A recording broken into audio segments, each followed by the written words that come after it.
Allah says in the Quran, وَتُحِبُّونَ الْمَالَ حُبًّا جَمًّا.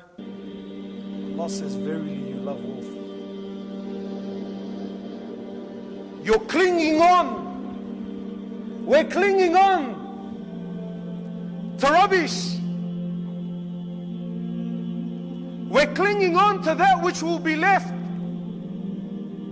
We're hanging on to that which will go nowhere. And it's killing every single one of us.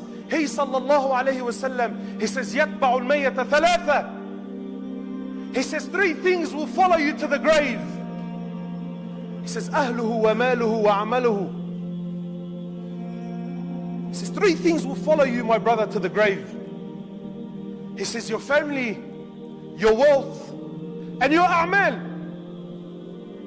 He says, two things will come back, and only one thing will remain with you there. Brother, paint it how you want. This is the reality, because Rasulullah sallallahu alaihi wasallam la yantiqu ala al-hawa. He doesn't speak from his own vain desires. Rather, what he speaks is revelation from Allah. And you try this. I've tried it many times when you go to the funeral. And I remember asking myself, how does your wealth follow you to the grave?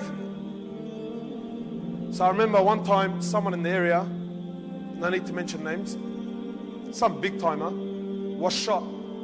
And naturally, at the mosque, all the boys, all the tats, all the big gold chains, the Gucci hats, the Lamborghini Gallardo parked outside.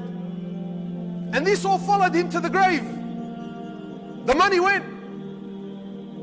The Louis Vuitton shoes and the Breitling watches with the diamond bezels, and so all of this followed the man to the grave. They buried the man.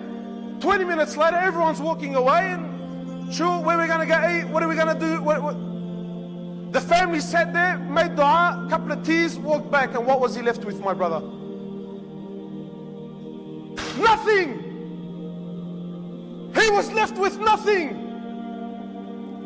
He was left with his a'mal. If he did good, he will verily see, and if he did bad, he will surely see.